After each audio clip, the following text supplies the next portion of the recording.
नमस्कार अमरावती. अमरावतीत नोकरीच्या आमिषाने सुशिक्षित बेरोजगार युवकांकडून तब्बल 10,000 रुपये मागितले जात असल्याचा आरोप समोर आल्यानंतर मोठा गोंधळ उडाला. संत गाडगेबाबा अमरावती विद्यापीठासाठी मनुष्यबळ पुरवणाऱ्या नागपूरच्या ग्रेट शेरलॉक प्रायव्हेट लिमिटेड कंपनीच्या मुलाखती युवक काँग्रेसने उधळून लावत कारवाईची मागणी केली आहे.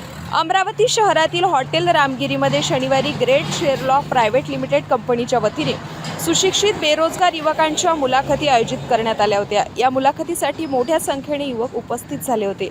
मात्र नोकरी देण्याच्या बदल्यात प्रत्येक उमेदवारांकडून 10,000 रुपये घेतले जात असल्याची माहिती युवक काँग्रेसला मिळाली. त्यानंतर युवक काँग्रेसचे पदाधिकारी थेट मुलाखतस्थळी दाखल झाले आणि त्यांनी कंपनीच्या प्रतिनिधींना जाब विचारत मुलाखती थांबवल्या.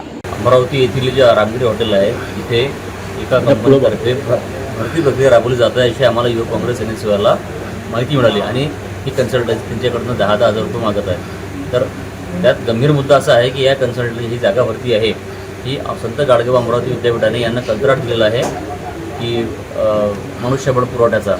तर त्याची इंटरव्ह्यू आज हे विद्यापीठात न घेता एका हॉटेलमध्ये विद्यापीठाचे जागा भरण्याची इंटरव्ह्यू घेत आहेत आणि कॅन्डिडेटला 10,000 रुपये पर हेड जागेनुसार हे मागत आहेत. तर आमचा आक्षेप असा आहे की एवढी ही प्रतिष्ठित आपली संस्था आहे अमरावती संत गाडगेबाबा अमरावती विद्यापीठ, यांच्यासोबत यांचा जो करार झाला असेल त्या यांना विद्यापीठाने मुभा दिली आहे का की तुम्ही 10,000 रुपये घ्या. दिली नसेल तर यांच्यावर ते काय कारवाई करणार आहेत, हे 10,000 रुपये ते काय म्हणून घेतात, ही जी येणारे उमेदवार आहेत यांची पिळवणूक जी होत आहे यामध्ये विद्यापीठ याच्यासोबत सामील आहे का याचं उत्तर कुलगुरूंनी दिलं पाहिजे. आम्ही त्यांना सोमवारी याच्याबद्दल विचारणार आहेत. मात्र यांचा जो करार झाला आहे त्यामध्ये यांनी 1% सर्व्हिस चार्ज त्यांनी कबूल केला की आम्ही 1% सर्व्हिस चार्ज विद्यापीठातून घेत आहे. सर्व्हिस चार्जच्या व्यतिरिक्त हे 10,000 रुपये घ्यायचा अधिकार यांना दिला कोणी, हा आज ते आमचा सवाल आहे. आम्ही ही भरती प्रक्रिया ते आज थांबवलेली आहे. आता सोमवारी त्याचा काय निर्णय होईल विद्यापीठात तर आम्ही पण जाऊ आणि ते पण विद्यापीठासमोर जाणार आहेत. कोणत्या पदावर त्यांनी मला काही ऑपरेटर आहे, काही मल्टीटास्किंग स्टाफ आहे, असे काही पद त्यांनी दिलेले आहेत. तर आमचा ते आक्षेप अजूनही असा आहे की जे तुम्ही लावणार आहेत, जर ते 10,000 रुपये घेऊन जर तुम्ही कॅन्डिडेट लावणार आहेत आणि ते जर उद्या परीक्षा विभाग गोपनीय विभागात लागले, ते पैसे देऊन लागले तर त्याची काय गॅरंटी की तो म्हणजे त्याच्या पदाशी तो लॉयल राहील आणि गोपनीय विभागात असताना परीक्षा विभागात असताना कोणता गैरप्रकार करणार नाही याची गॅरंटी कोण घेईल. यावेळी युवक काँग्रेसच्या कार्यकर्त्यांनी गोरगरीब आणि बेरोजगार युवकांची आर्थिक लूट होत असल्याचा आरोप करत संबंधित कंपनीवर तातडीने कठोर कारवाई करण्याची मागणी केली आहे. घटनेची माहिती मिळताच सिटी कोतवालीचे पोलीस निरीक्षक मनोहर कोटनाके यांनी QRT पथकासह घटनास्थळी धाव घेतली. पोलिसांनी परिस्थिती नियंत्रणात आणत कंपनी प्रतिनिधी आणि आंदोलनकर्त्यांची माहिती घेतली. आज आम्ही पोलीस स्टेशनला हजर असताना आमच्या कुटिया प्रशांत बोंडे यांच्याकडून माहिती मिळाली की हॉटेल रामगिरी येथे एक कंपनी आली आहे आणि त्या कंपनीचा इंटरव्ह्यू सुरू आहे आणि त्यामध्ये प्रति कॅन्डिडेट 10,000 रुपये घेतल्या जात आहे आणि या गोष्टीला युवक काँग्रेसच्या पदाधिकाऱ्यांचा विरोध आहे आणि ते तिथे आलेले आहेत. अशा माहितीवरून आम्ही संपूर्ण महिला अंमलदार पोलीस अंमलदारसह आमचे खुफिया आणि आम्ही इथं आलो असता या ठिकाणी जे ग्रेट शेरलॉक EFMS ही कंपनी आहे जी विद्यापीठाला एम्प्लॉईज प्रोव्हाइड करते आणि त्यासोबत त्यांचा करार पण झालेला आहे. तर यावरून युवक पदाधिकाऱ्यांनी त्यांना जाब विचारले, त्यावरून ते 10,000 काही त्यांनी घेणे रद्द केलेले आहे आणि जे 32 कॅन्डिडेट आले होते त्यांचा इंटरव्ह्यू पण झालेला आहे आणि कॅन्डिडेट्स निघून गेलेले आहे आणि पुढील जी प्रक्रिया आहे ते यानंतर विद्यापीठच होणार आहे असे जे कंपनीचे जे उपस्थित होते अधिकारी त्यांनी सांगितले. शांतता आहे, सर्व निघून गेलेले. दरम्यान या प्रकरणाची माहिती मिळाल्यानंतर विद्यापीठाचे सिनेट सदस्य प्रशांत विघे यांनीही घटनास्थळी भेट दिली. त्यांनी कंपनीच्या अधिकाऱ्यांना विविध प्रश्न विचारत संपूर्ण प्रक्रियेबाबत खुलासा मागितला. आम्ही हा विषय सिनेटमध्ये आणि संबंधित सोमवारला कुलगुरूंशी बोलणार आहेत आणि कुलगुरूंच्या निदर्शनास आणून देणार आहे आणि प्रसार माध्यमातून तर आता त्यांच्यापर्यंत ही माहिती पोहोचणारच आहे. तर ही चुकीची काम करणाऱ्या यंत्रणेला आम्ही विद्यापीठात तुम्ही का प्रवेश दिलात, त्यांची चौकशी केली नाहीत का, अशा कंपनीच्या पाठीशी घालण्याचं काम तुम्ही आहात का, तुमचे कुठेतरी का हात काळेबेरे आहेत का, तुम्हाला माहिती नव्हती का, याची सुद्धा माहिती घेण्याचं काम कुलगुरू म्हणून त्यांनी केलं पाहिजे होतं, कुलसचिवांनी केलं पाहिजे होतं. हे सुद्धा त्यांच्या आम्ही निदर्शनास आणू आणि त्यांना ठणकून सांगण्याचं काम युवक काँग्रेसच्या वतीनं काँग्रेसच्या वतीनं करेल एवढं मी तुम्हाला सांगतोय.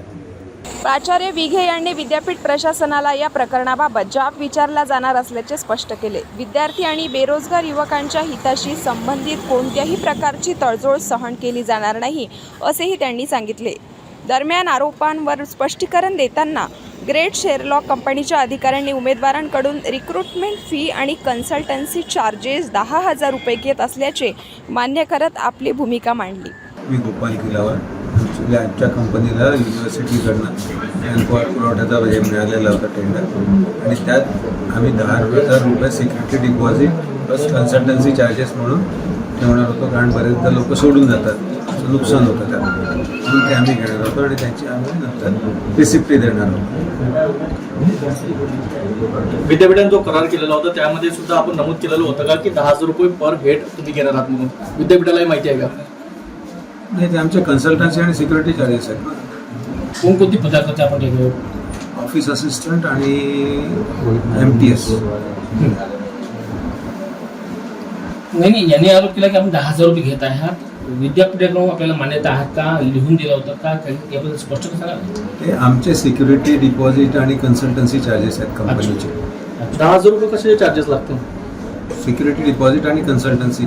बरोबर, पण प्रत्येक कॅन्डिडेटकडून घेणं ते आम्ही त्याची हे करणार आहेत ना, त्यांचे खर्च जे आहेत बाकी युनिफॉर्म हे ते सगळे प्रोव्हाइड करायचे आहेत त्यांना. अच्छा. ज्या कॅन्डिडेटकडे किंवा विद्यार्थ्यांकडे भरपूर शिक्षण असेल मात्र त्यांच्याकडे पैसे नसेल तर ते काय करणार मग?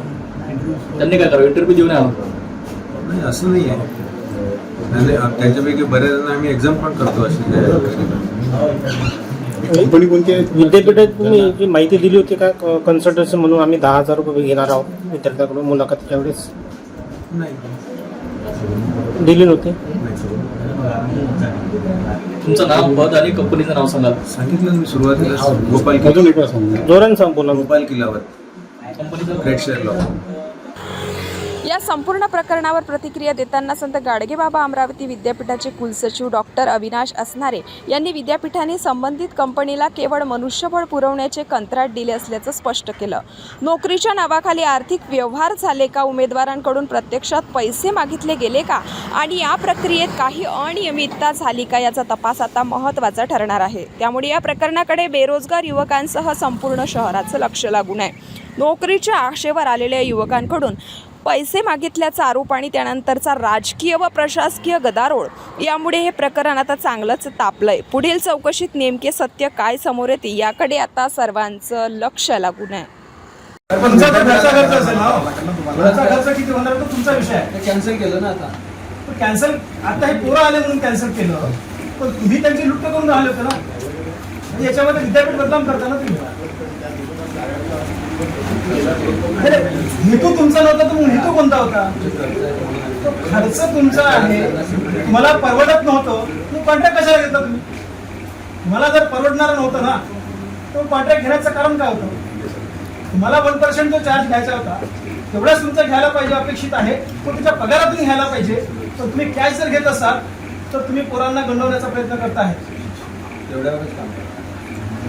आता करा तुम्ही साहेब, आता करणार ना. ही सगळी मंडळी आली, पोलिसांना तक्रार केल्या म्हणून करणार. पण पहिल्यांदा जर या लोकांना माहित नसतं त्या तरुणांपासून तुम्ही पैसे घेण्याचं काम म्हणजे एक तर मोठा फ्रॉड करण्याचं काम करतात. हे तर सुरुवात आहे विद्यापीठामध्ये तुम्ही प्रवेश केल्याबरोबर. अजून तर हे खुफिया विभागात त्यांना अगर असे 50,000 रुपये 1 लाख रुपये घेऊन पोरं लावले तर पेपर फुटीचा प्रकार होणार नाही का? आणि विद्यापीठामध्ये एक्झाम आणि ह्या सगळ्या गोष्टी अत्यंत गोपनीय पद्धतीने होतात. आणि त्याच्यामध्ये जर तुम्ही भ्रष्टाचाराची सुरुवात इथून केली असेल तर मग कसं होईल? म्हणजे तुम्हाला पुढच्या प्रक्रियेमध्ये सहभागी करायचं की विद्यापीठाने त्यांचा कॉन्ट्रॅक्ट रद्द केला पाहिजे, अशा स्वरूपाची व्यवस्था निर्माण आम्ही केली पाहिजे, याचं उत्तर तुम्ही दिलं पाहिजे. तुमचा कोण आहे, तो सेक्रेटरी कोण आहे, तुमचा कोण आहे, एजन्सीवाला कोण आहे, त्याला सुद्धा उद्या सोमवारला बोलू ना आपण विद्यापीठामध्ये. त्या सर्वांना बोलण्याची तक्रार दिली पाहिजे आमची. अरे पोरं बेरोजगार म्हणून काही पण करायचं कसं आहे?